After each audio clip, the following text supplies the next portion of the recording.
কাউকে কোথাও যাওয়ার কোনো প্রয়োজন নেই।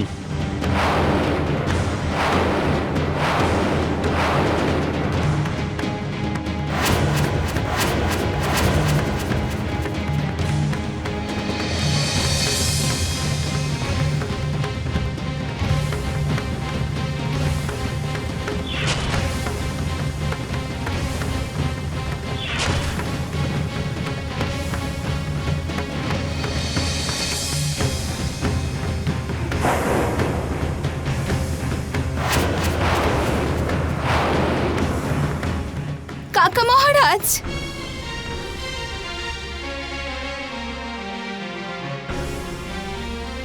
কাকা মহারাজ, চিন্তা করো না মা, চিন্তা করো না। আপনি আসতে এত দেরি কেন করলেন? কাঁদে না মা, আমি তো এসে গেছি।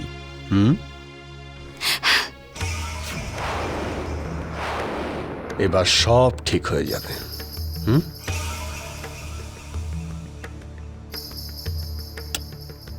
সব ঠিক হয়ে যাবে। আপনাদের সবাইকে আমি একটা প্রশ্ন করছি, আপনারা এই ব্যাপারটা আমাকে আগে কেন জানাননি যে বিক্রমাদিত্য উজ্জয়িনীতে নেই? আমি তো মঞ্জলির পত্র থেকেই জানতে পারলাম, না হলে তো এই কথা আমি জানতেই পারতাম না।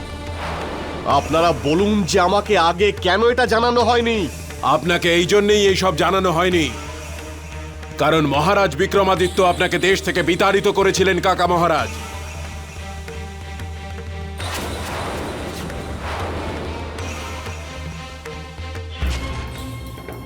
কাকা, আপনাকে দেশদ্রোহিতার অপরাধে দেশ থেকে তাড়িয়ে দেওয়া হচ্ছে।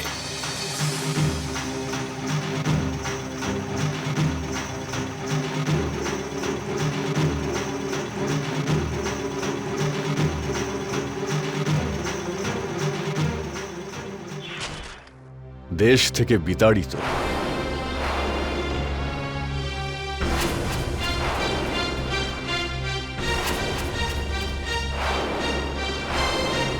আমাকে সেই কথা মনে করানোর কোনো প্রয়োজন নেই, কারণ এই দেশ থেকে বিতাড়িত হওয়ার কারণে উজ্জয়িনীর নাম আমার মন থেকে মুছে গেছিল।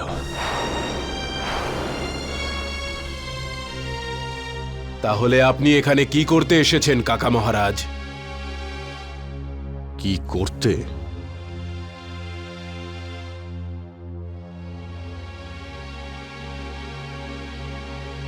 আমি এখানে এসেছি আমার মাতৃভূমিকে রক্ষা করার জন্য, আর এটা আমার জন্মগত অধিকার।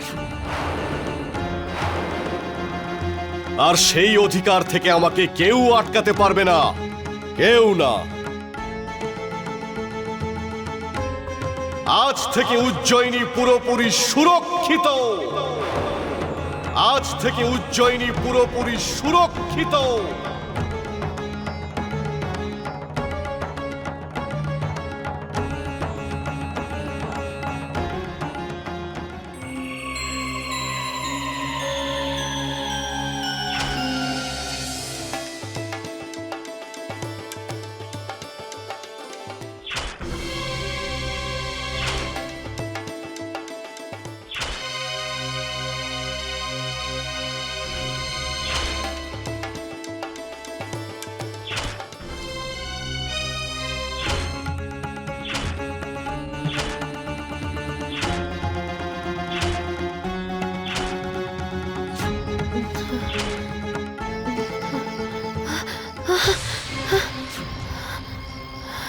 না,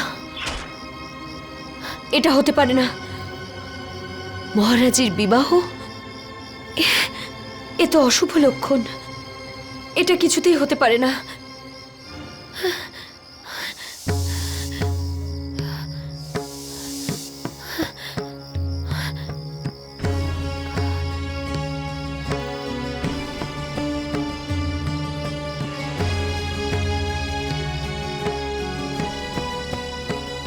আমায় রক্ষা করুন শনিদেব।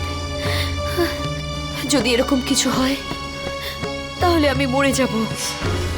ওম শম শনিশ্চরায় নমঃ।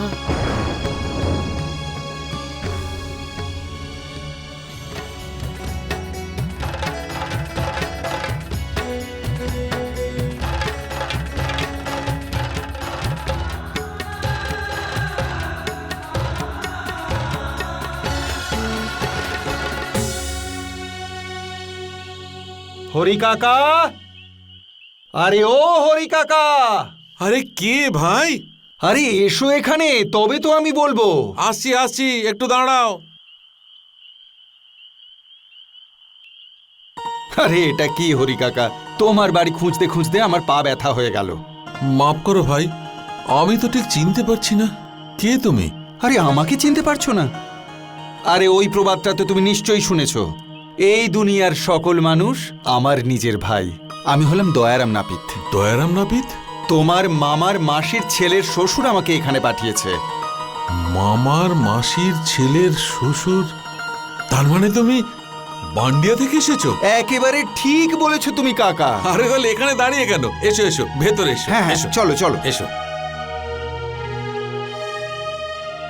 বসো। হ্যাঁ দয়ারাম ভাই, এবার বলো কেন এসেছো? আর বান্ডিয়াতে সবাই ভালো আছে তো? হরি কাকা, সবকিছু সেই ওপরওয়ালার মায়া, কোথাও রোদ তো কোথাও ছায়া, সবাই ভালো আছে কাকা।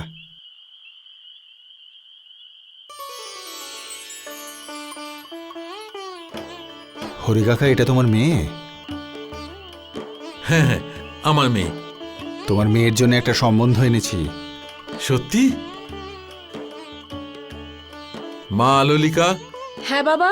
ভেতর থেকে মাকে পাঠিয়ে দে তো। আচ্ছা বাবা।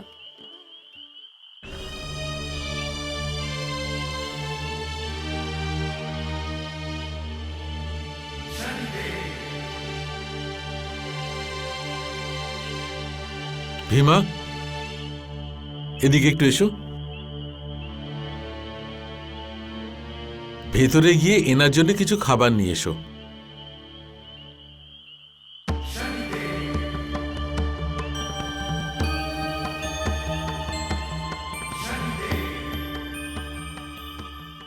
মা, তোমায় বাবা একটু বাইরে ডাকছে।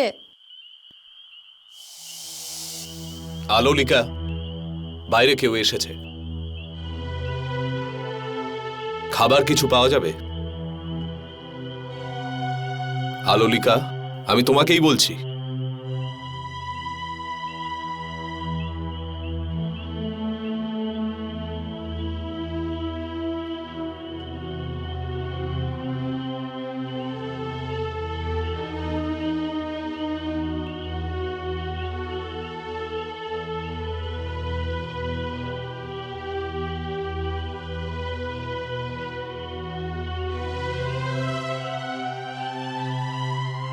ছেলেটা খুবই আদর্শবান কাকা। সকালে ঘুম থেকে উঠে বাবা মাকে প্রণাম করে তারপরেই নিজের কাজে যায়। সত্যি? বাহ, পাত্র তাহলে খুবই ভালো। দয়ারাম ভাই, তুমি তো আমার চিন্তাই দূর করে দিলে। ও, ভীমা এসে গেছে। নাও, জল আর গুড় খাও। গুড় কাকা? গুড় তো আমি খুবই ভালোবাসি, দাও ভাই দাও। বাবা একটু শোনো না। আসছি, আমি এখনই আসছি। যাও কাকা।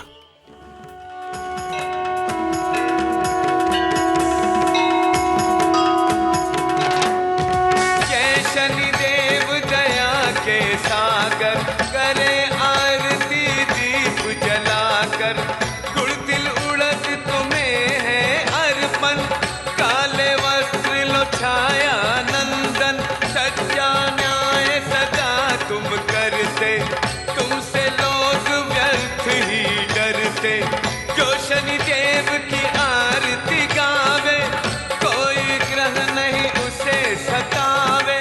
जय जय जय शनिदेव, जय जय जय शनिदेव।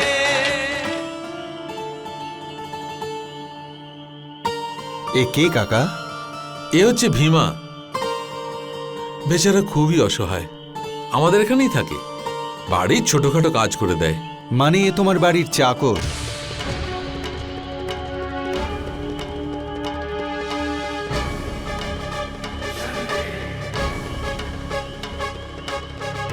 না না, ও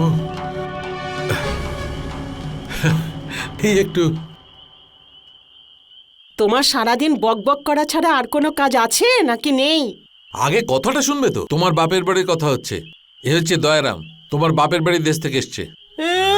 হে ভগবান, আমার বাপের বাড়ির লোকজন কেমন আছে?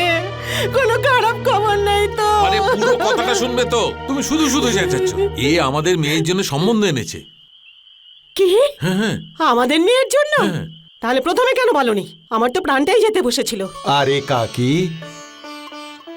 পাত্র ভালো রোজগার করে, ভালো বংশের ছেলে, 60 বিঘা জমি আছে, আর কি চাই তোমাদের? তোমার মেয়ে তো রাজরানী হয়ে থাকবে, রাজরানী। 60 বিঘে জমি? যে সম্বন্ধ আমি নিয়ে আসি সেখানে পণ দেওয়া নেওয়ার কোনো ব্যাপার থাকে না। সেই পরিবারে আনন্দ সবসময় লেগেই থাকে। এখানে এসো। এখানে দাঁড়িয়ে দাঁড়িয়ে কি ভাবছো? তাড়াতাড়ি যাও আর পাকা কথা সেরে এসো। এত ভালো সুযোগ আর আসবে না। আর মেয়ের বিয়েতে আমাদের পণও দিতে হবে না।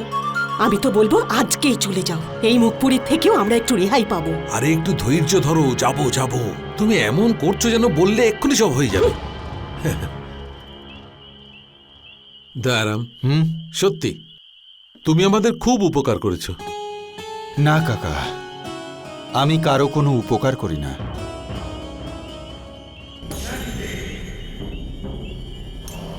আমি তো শুধু পথ দেখাই।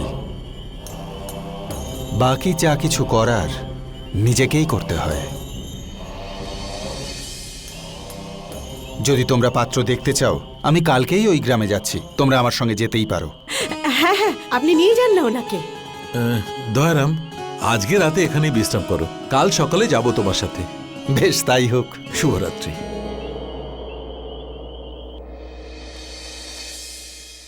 এই এই এই এই এটাই খামতি আপনাদের মধ্যে। এমনিতে খুব নীতির কথা শোনান, কিন্তু সঠিক সময় এলে নিজেরাই নীতির অবহেলা করেন, তাই না? নবরত্ন, 9 জনই বুদ্ধিজীবী আর 9 জনই জ্ঞানী আপনারা,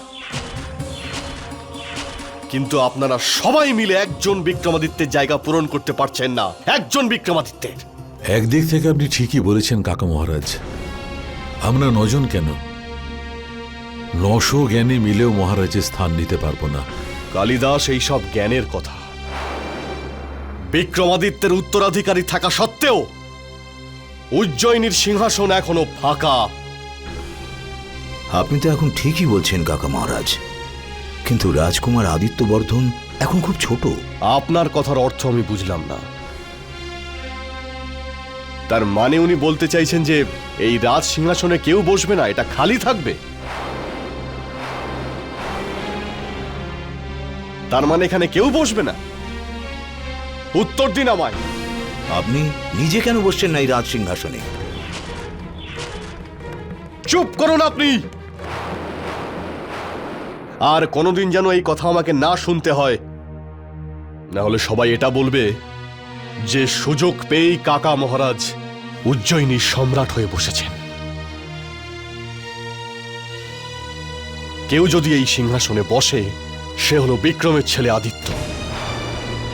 সেটাই তো আমি বলেছিলাম যে আসছে পূর্ণিমাটাই শুভ মুহূর্ত আদিত্যবর্ধনকে সিংহাসনে আমি এই বসানো। পূর্ণিমার জন্য কোনোভাবেই অপেক্ষা করতে পারবো না।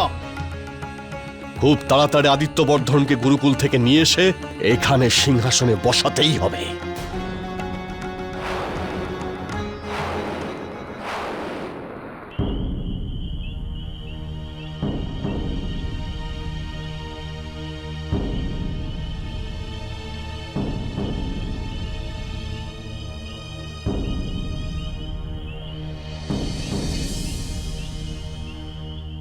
হে শনিদেব, এ আপনি কেমন পরীক্ষা নিচ্ছেন?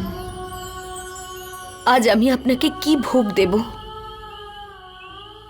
আমার কাছে তো কিচ্ছু নেই। মহারানী মদনলেখা, আমি তোমার শ্রদ্ধা আর ভক্তি দেখে খুবই প্রসন্ন হয়েছি, আর সেই ভক্তির ফল আমি বিক্রমাদিত্যকে দিচ্ছি। তোমার এই ভক্তির জন্যে তোমার স্বামীকে ওই আলোলিকার থেকে বাঁচাতে আমি নাপিত সেজে হরিকাকার বাড়ি সম্বন্ধ নিয়ে গিয়েছি। না হলে তোমার স্বামী বিক্রমাদিত্যের পূর্বজন্মের কর্ম তো এমনই যে তাকে 7.5 বছর ক্ষুধা তৃষ্ণায় তিল তিল করে কাটাতে হতো। মহারানী মদনলেখা, আমি মহাদেবের দেওয়া ন্যায়ের সিংহাসনের সঙ্গে বাঁধা। কর্মফলকে তো আমি একেবারে ক্ষমা করতে পারি না, কিন্তু তোমার পুণ্যকর্মের ফল বিক্রমাদিত্যকে অবশ্যই দেব। না, এটা কিছুতেই হতে পারে না। তুমি যাই করো না কেন, আমার নির্ণয় বদলায় না। আমি এই নির্ণয় টির্ণয় সম্বন্ধে কিচ্ছু বুঝি না। আমি শুধু এটুকুই জানি যে আমি তোমাকে খুব ভালোবাসি, আর আমি শুধু তোমাকেই বিয়ে করব। তুমি কেন বুঝছো না? তুমি তো এটাও জানো না যে আমি কে। এতে আমার কিচ্ছু যায় আসে না। তুমি শুধু এটুকু জেনে রাখো যে আমি তোমাকে খুব ভালোবাসি। এবার দুনিয়া ওলট পালট হয়ে গেলেও আমি কিন্তু তোমাকেই বিয়ে করব। আমি কিন্তু তোমাকেই বিয়ে করব।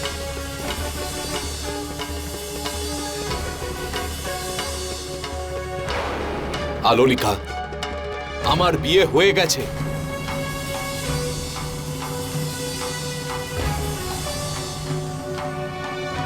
কি? তোমার বিয়ে হয়ে গেছে? হ্যাঁ আলোলিকা, আমার বিয়ে হয়ে গেছে। না, এটা হতে পারে না। তুমি আমাকে মিথ্যে কথা বলছো। তুমি বিবাহিত নও। তুমি আমাকে এইসব কথা এই জন্য বলছো যাতে আমি তোমার থেকে সরে যাই। আমি সব বুঝি। না আলোলিকা, আমি আমার জীবনে কখনো মিথ্যে বলিনি। ভীমা, তুমিও আমার একটা কথা মনে রেখো। আমি যে জিনিসটাকে একবার পাওয়ার চেষ্টা করি সেটাকে আমি নিজের করেই ছাড়ি। তুমি বিয়ে করে থাকো বা না করে থাকো তাতে আমার কিচ্ছু যায় আসে না। আমি শুধু এটুকু জানি যে আমি যদি কাউকে বিয়ে করি শুধু তোমাকেই বিয়ে করব। আর একটা কথা, যদি তুমি আমার এই কথাটা না শোনো তাহলে মনে রেখো যে আলোলিকা যা খুশি তাই করতে পারে। বুঝলে? তুমি অনেক কিছু করতে পারে।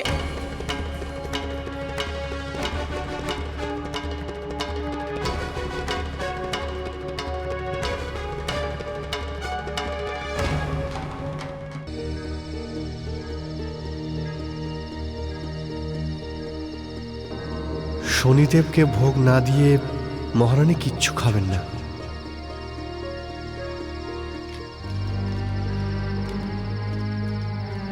মহারানী, আমাদের কাছে তো আর কিচ্ছু নেই, শুধু এটুকুই আছে। যদি আপনি চান তাহলে আপনি এই ভোগ শনিদেবকে দিতে পারেন। না ভাই, শনিদেবকে আমি এই ভোগ দিতে পারবো না। শনিদেব তো গুড়, কালো তিল, কালো মুগ ডাল আর সর্ষের তেল পছন্দ করেন। ওনাকে শুধু এই সব কিছু দিয়েই ভোগ দেওয়া যেতে পারে। এই সব তো আমাদের কাছে নেই মহারানী।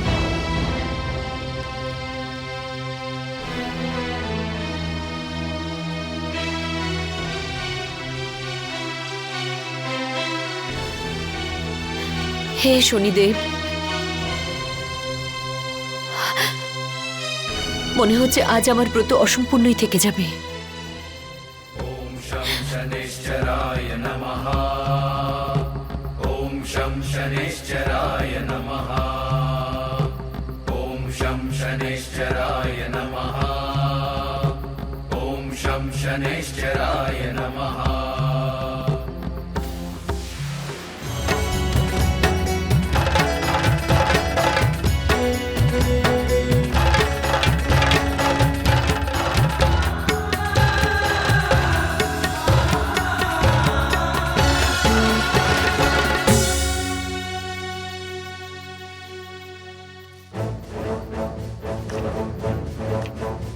अलख निरंजन, अलख निरंजन।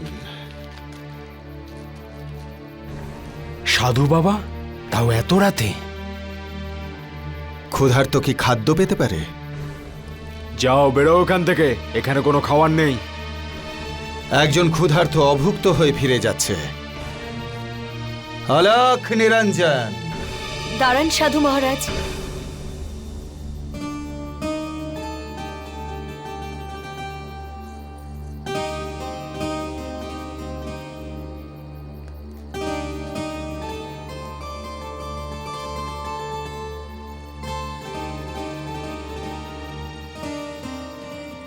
মহারাজ,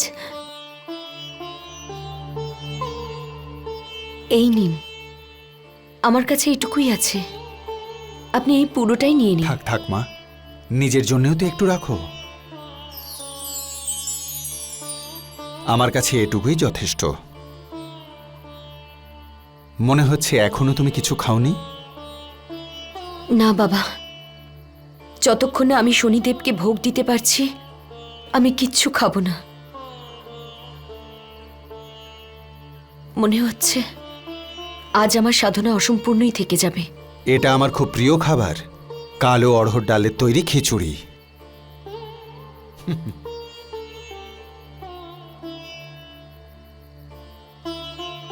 বাহ, মন ভরে গেল। আমি যদি শনিদেবকে ভোগ দিতে পারতাম।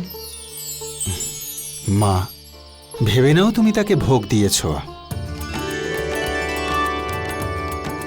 আমি বুঝলাম না বাবা। মা, শাস্ত্রে লেখা আছে অতিথি দেব ভব। আজ তুমি একজন ক্ষুধার্তকে খাইয়েছ। তার মানে আমি শনিদেবকে ভোগ দিলাম। তোমার শনিদেব অবশ্যই তোমার উপর প্রসন্ন হবেন। মা, এবার তুমি তোমার ব্রত ভঙ্গ করো। আজ আমি তোমার হাতে ভোজন করে তৃপ্ত হয়েছি, এর পুণ্য তুমি অবশ্যই লাভ করবে। আচ্ছা মা, এবার আমি আসি। অলখ নিরঞ্জন ভবদুঃখ ভঞ্জন।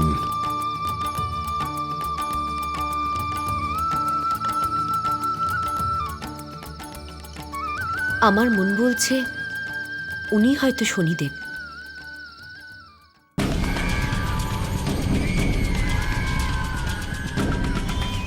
জানি না এই দয়ারাম কোথায় চলে গেল। ও তো এই গ্রামের কোনো খবরই জানে না।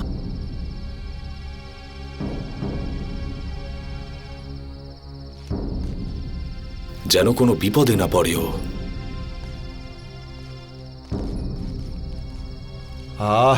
ভীমা, আমি তো আজকে খুব তৃপ্তি পেয়েছি। কোথায় গেছিলে তুমি? আমি কখন থেকে তোমায় খুঁজছিলাম। একসঙ্গে রাতের খাবার খেতাম।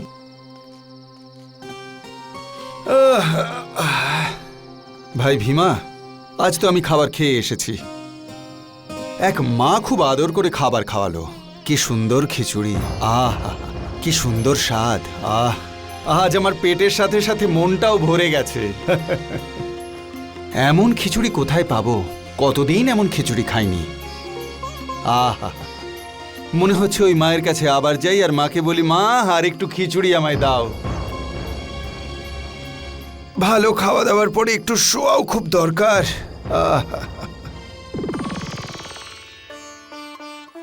ব্যাস ব্যাস মহারানী, ব্যাস হয়ে গেল? আপনি তো কিছু নিলেনই না। ব্যাস, আমি অনেক খেয়েছি। আর একটু নিন, তা না হলে আমার মনে হবে আপনার আমার রান্না আর ভালো লাগছে না। আর আপনি ইচ্ছে করে আমার মন রাখার জন্য আমার মিথ্যে প্রশংসা করছেন। না মহারানী, আমি সত্যি বলছি। আপনার হাতের খাবার খেয়ে আমার আত্মা তৃপ্ত হয়ে গেছে। আপনার আত্মা তৃপ্তি পাক বা না পাক, কিন্তু আমার আত্মা তখনই তৃপ্তি পাবে যখন আপনি এই বাদামের পায়েসটা পুরোটা শেষ করবেন। বাদামের ক্ষীর?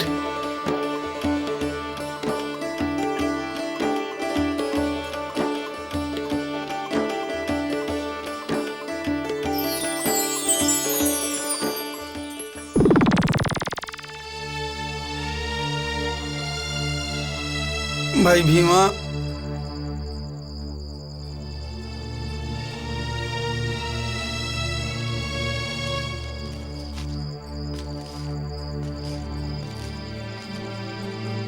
আরে ভীমা, কি ভাবছো? কিছু না। কারোর কথা মনে পড়ছে?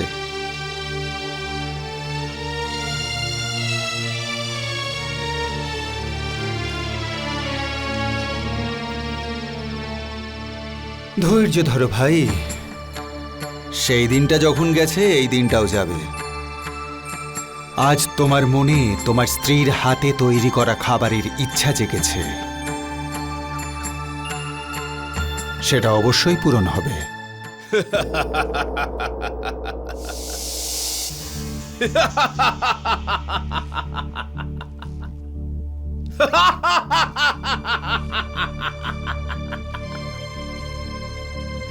এবার আমার রাজ সিংহাসনে বসার দিন এগিয়ে আসছে। ব্যাস, আর একটু অপেক্ষা, তারপর কারাং হবে এই উজ্জয়িনীর সম্রাট।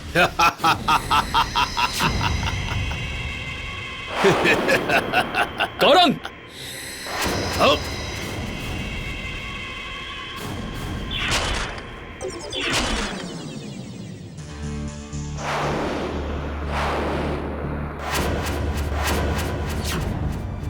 এটা ভেবো না কারণ যে আমার নিশানা ভুল হয়েছে।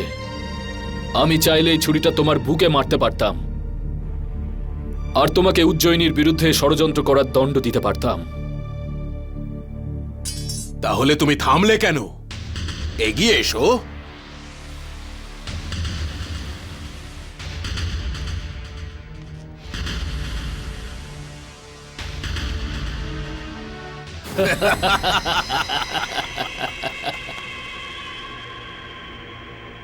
চতুর্ভুজ, তোমাকে স্বাগত জানাই।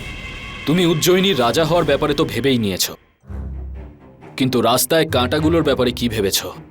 সেই কাঁটাগুলোকে রাস্তা থেকে সরিয়ে ফেলার জন্যেই আমি তোমাকে এখানে ডেকেছি চতুর্ভুজ। আর আমার রাস্তার সব থেকে বড় কাঁটা হলো রাজকুমার আদিত্যবর্ধন। তুমি ভেবে নাও চতুর্ভুজের চালাকি ওই কাঁটাটাকে উপড়ে ফেলার। তুমি একদমই বদলাওনি দেখছি। আজও তুমি যে কোনো সিদ্ধান্ত খুব তাড়াতাড়ি নিয়ে ফেলো। ভুলে গেছো যে তোমার এই চালাকির জন্যেই বিক্রমাদিত্য তোমাকে সেনাপতির থেকে একজন সামান্য সৈনিক বানিয়ে দিয়েছিল।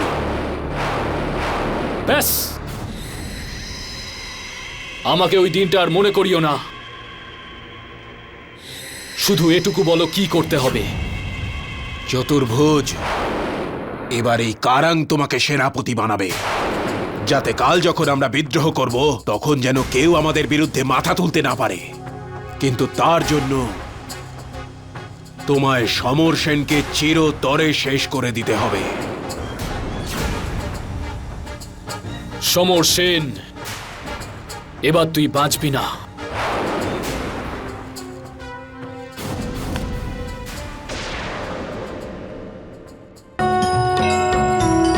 जय जय जय शनिदेव।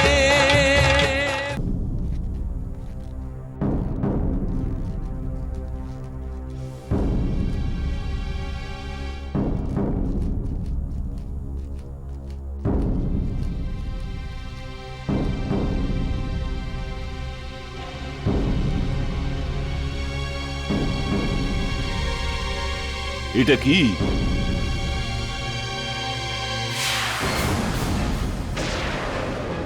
সমর সেন?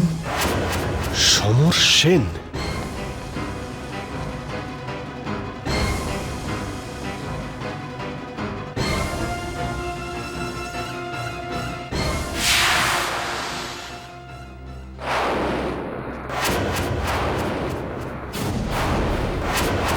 কে করেছে এই সব? কে করেছে এই কাজ? আমি।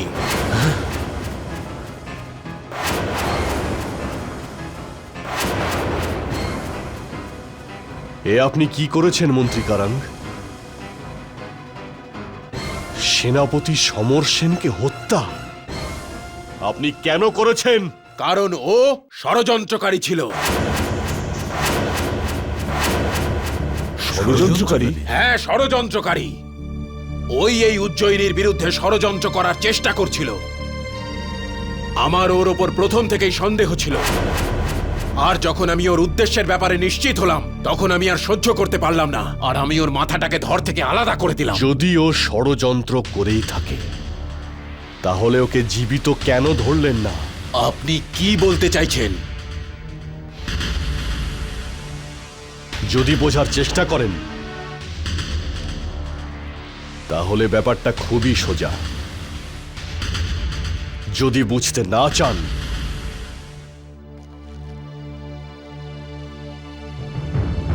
যদিও ষড়যন্ত্র করেই থাকে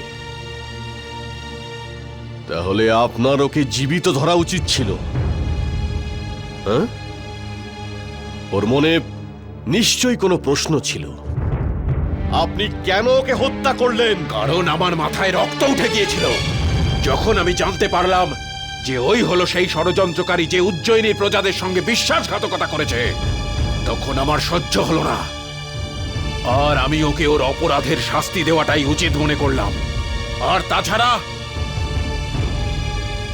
ওর উদ্দেশ্য প্রথম থেকেই খারাপ ছিল, নয়তো ও অনেক আগেই মহারাজকে খুঁজে বের করে আনত। মহারাজের খোঁজ তো আমি পাইনি, কিন্তু জঙ্গলে মহারাজের মুকুট, তলোয়ার আর এই বস্ত্র পেয়েছি। তাহলে তার মানে হচ্ছে মহারানীর নিরুদ্দেশের পিছনেও সেনাপতি সমর সেনের হাত ছিল। হ্যাঁ রাজকবি কালিদাস, আমিও এটাই বিশ্বাস করি যে মহারানীর অপহরণও ওই সমর সেনই করিয়েছে। কিন্তু এবার মহারানীর সন্ধান কি করে পাবো? মহারানীকে তো আমরা খুঁজে বের করবই, কিন্তু তার থেকে জরুরি ছিল উজ্জয়িনীকে ওর মতো দেশদ্রোহীর থেকে বাঁচানো। আপনারা সবাই আমার উপর সম্পূর্ণ বিশ্বাস রাখুন। এই কারাং থাকতে কোনো ষড়যন্ত্রকারী এই উজ্জয়িনীর কোনো রকম কোনো ক্ষতি করতে পারবে না, কোনোভাবেই পারবে না।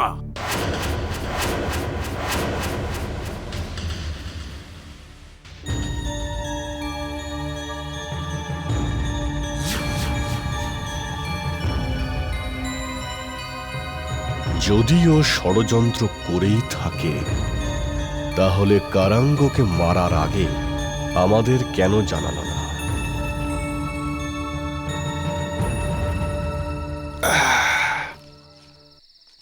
হ্যাঁ ভাই ভীমা, এবার বলো আমায়, তুমি কে আর কোথা থেকে এসেছো? আরে আমার উপর কেন এত রেগে আছো? বুঝতে পেরেছি, তোমার মনের কথাটা আমি বুঝতে পেরেছি। কি বুঝতে পেরেছো? আরে ভাই, আমার নাম দয়ারাম নাপিত। আমি সারা জীবন অনেক ঘাটের জল খেয়েছি, আমি সব জানি। কি জানো তুমি? তুমি তমল প্রদেশের তো কেউ নও।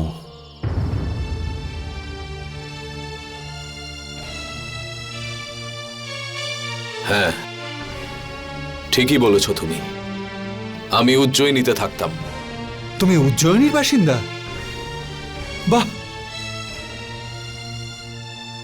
এখানে কবে এলে? অল্প কিছুদিন আগেই এসেছি। আমি গেছি উজ্জয়িনী, খুব সুন্দর নগরী। সেখানকার রাজসভা তো বড় বড় জ্ঞানীগুণীতে ভরা, কিন্তু দুঃখ, ওখানকার রাজা বিক্রমাদিত্য বেশ কিছুদিন ধরে নিরুদ্দেশ। ভগবান জানে তিনি কোথায় কোথায় ঘুরে বেড়াচ্ছেন। ভগবান এমন দিন যেন আর কাউকে না দেন। আমাদের অর্ধেক কাজ তো হয়ে গেছে, ব্যাস আর একটু অপেক্ষা। তারপর আমি কারাং হব এই উজ্জয়িনীর সম্রাট, আর তুমি সেনাপতি। সেনাপতি? আমি সেনাপতি হব? আর তোমরা সবাই আমার কথা মন দিয়ে শোনো, মহারানী মদন লেখার এখানে থাকাটা আমাদের জন্য মোটেই নিরাপদ নয়। তোমরা যত তাড়াতাড়ি সম্ভব মহারানীকে দক্ষিণ দিকে নিয়ে যাও, আর আমি সিংহাসনে বসলেই বুঝতে পেরেছ?